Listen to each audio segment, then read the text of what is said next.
बिस्मिल्लाहिर्रहमानिर्रहीम। अस्सलाम वालेकुम।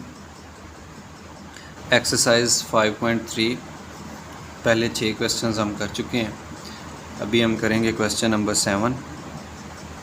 क्वेश्चन नंबर 7 अगर हम देखें तो इसके ऊपर पावर 2 है, नीचे पावर 4 बन रही है मल्टीप्लिकेशन के बाद। तो ये प्रॉपर फ्रैक्शन में तो है। उसके अलावा अगर हम देखें तो इसके नीचे x-1 एक लीनियर फैक्टर, x+1 दूसरा लीनियर फैक्टर और x² + ये क्वाड्रेटिक फैक्टर है। 2 लीनियर फैक्टर हैं और एक क्वाड्रेटिक फैक्टर है। अभी हम देखते हैं कि इन क्वेश्चंस को कैसे सॉल्व करना है। Question number 7 exercise 5.3।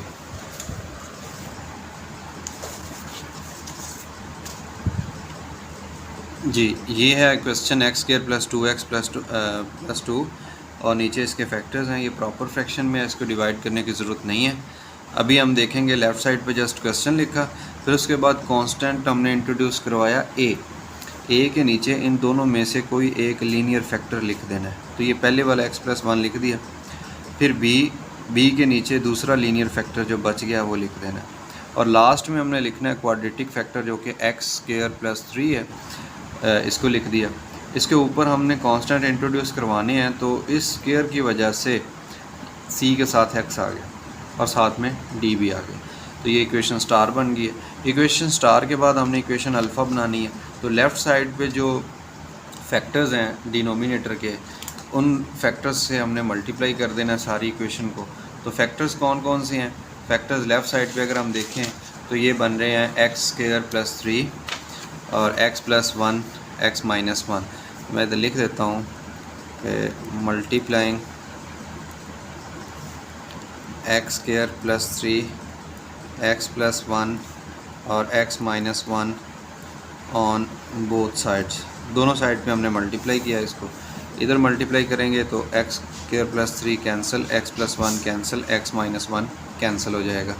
बाकी वैल्यू बच जाएगी x² + 2x + 2। ये आगे लेफ़्ट साइड पे।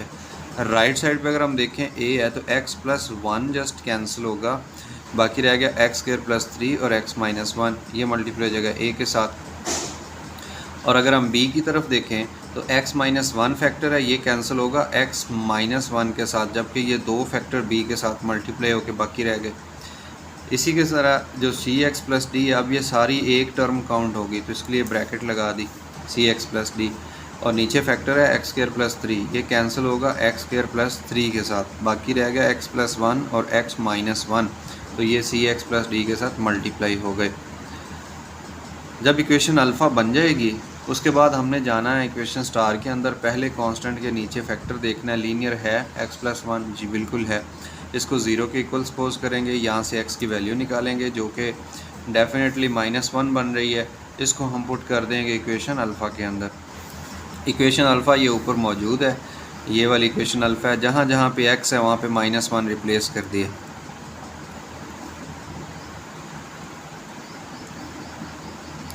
इधर भी -1 का स्क्वायर आता है, -1, ये सारे वैल्यूज़ पुट कर दिए। इसके बाद हम जब इसको सॉल्व करेंगे तो अभी देखें काफ़ी सारी टर्म्स कैंसिल आउट हो जाएंगी।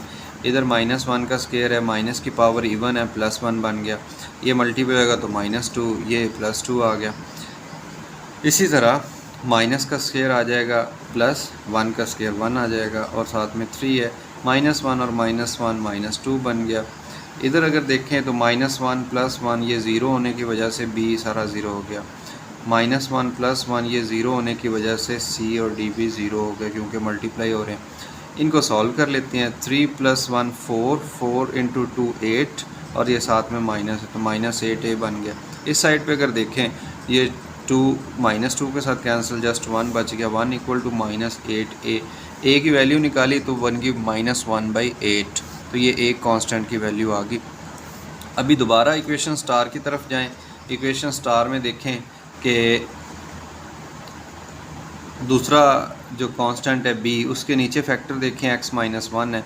x-1 होल पावर नहीं है तो हम इसको 0 के इक्वल सपोज कर सकते हैं।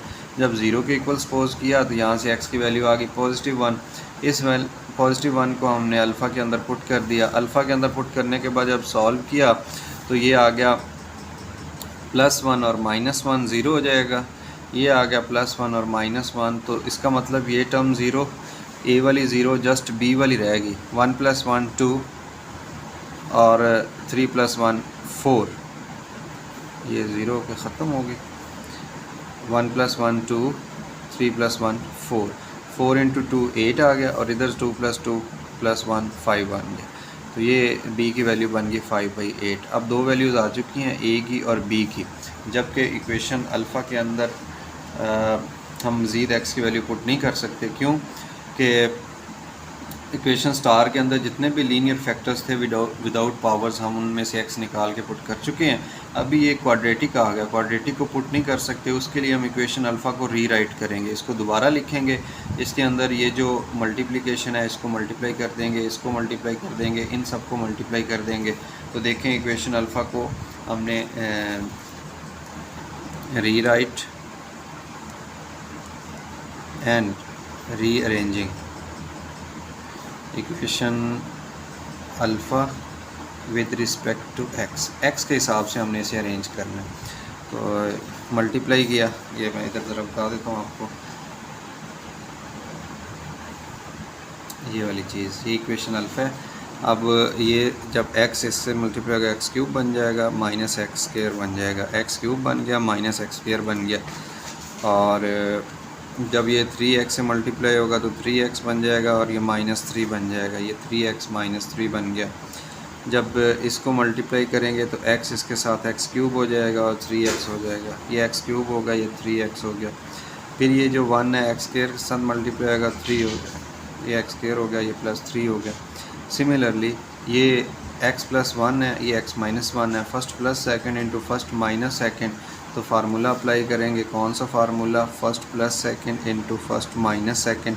फार्मूला होता है first square minus second square. इस फार्मूले के अकॉर्डिंग अगर हमने देखा तो first square minus second square जो कि 1 ही होता है। जब ये इक्वेशन बन गई है, रीराइट कर दिया इक्वेशन अल्फ़ा को, अब हमने इसको सिंप्लीफाई करना है। सिंप्लीफाई करने के लिए मज़ीद a को मल्टीप्लाई करेंगे, तो ये बन जाएगा ax³ ax² 3ax और फिर 3a, ये बन गया।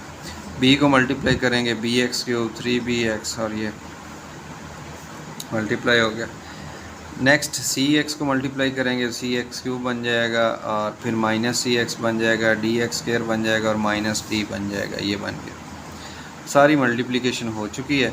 अब इसको अरेंज करना है। x³ की टर्म ये खड़ी, x³ की टर्म ये खड़ी और x³ की ये, तीनों में से x³ कॉमन ले लिया, a बाकी रह गया, b रह गया और c रह गया।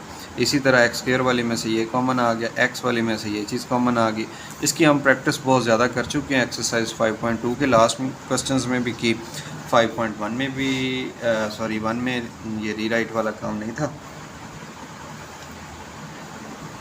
जी। नेक्स्ट अब हमने क्या करना है, कोफिशिएंट कंपेयर करने हैं। तो ये कोफिशिएंट, कंपेयरिंग कोफिशिएंट मैं इधर लिख देता हूँ, कंपेयरिंग कोफिशिएंट्स। अब कोफिशिएंट कंपेयर करने के लिए हमने देखा इधर x³ का कोफिशिएंट a + b + c है, इधर है ही नहीं, इस मीन ज़ीरो है, तो हमने ज़ीरो के इक्वल रख दिया a + b + c को। इधर -a + b + d x² का कोफिशिएंट है, इधर x² का कोफिशिएंट 1 है, ये लिख दिया। फिर उसके बाद है 3a + b 3a + 3b - c x का कोफिशिएंट है, इधर x का कोफिशिएंट 2 है, तो ये लिख दिया। उसके बाद कांस्टेंट टर्म में -3a + 3b - d, तो ये लिख दिया। इधर कांस्टेंट टर्म थी +2, तो ये इक्वेशन बन गई 4। इक्वेशन नंबर 1 को यूज़ करेंगे बिकॉज ऑलरेडी हम a और b की वैल्यू निकाल चुके हैं। मैं तो दिखा देता हूँ आपको, a की वैल्यू थी -1/8 और b की वैल्यू थी 5/8। इन वैल्यूज़ को हम इधर यूज़ कर रहे हैं। इक्वेशन 1 में यूज़ करेंगे, a की जगह पे -1/8, b की जगह पे 5/8, ये प्लस c वैसे ही आ गया। इन दो को ऑपरेट कर लेंगे दूसरी साइड पे, तो जो लास्ट में हमें वैल्यू बनेगी वो c की -½ बनेगी। सिमिलरली इक्वेशन नंबर 2 को मैंने यूज़ किया, ये थोड़ा सा नीचे करके माइनस आ गया, फिर a की जगह पे -1/8 ये पुट कर दिया, फिर b की जगह पे 5/8 पुट कर दिया, ये d आ गया। इन चीज़ को ऑपरेट करेंगे, माइनस इंटू माइनस प्लस बन गया 1/8, और फिर ये 5/8 दोनों का एलसीएम लिया, कैंसिल किया, d की वैल्यू निकाली तो वो 1/4 आ गई। इट्स मीन a b की पहले थी, c और d की हमने कोफिशिएंट कंपेयर करके निकाल ली है। इन दो इक्वेशंस को सॉल्व करने की या यूज़ करने की ज़रूरत ही हमें नहीं पड़ी। अब तमाम वैल्यूज़ ए बी सी और डी की वैल्यूज़ हम यूज़ कर लेंगे इक्वेशन, अपनी इक्वेशन अल्फ़ा के अंदर, सॉरी स्टार इक्वेशन के अंदर। ए की वैल्यू, बी की वैल्यू, सी की वैल्यू, डी की वैल्यू इन इक्वेशन स्टार। तो ये इक्वेशन स्टार थी एक्स स्क्वायर प्लस 2x, इधर था A over x plus 1, B over x minus 1, C x plus D over ये थी। अब ए की जगह आ गया 1/8 माइनस का 5/8, बी की जगह पे आ गया, सी की जगह पे ये आ गया -1/2 और इधर आ गया ये।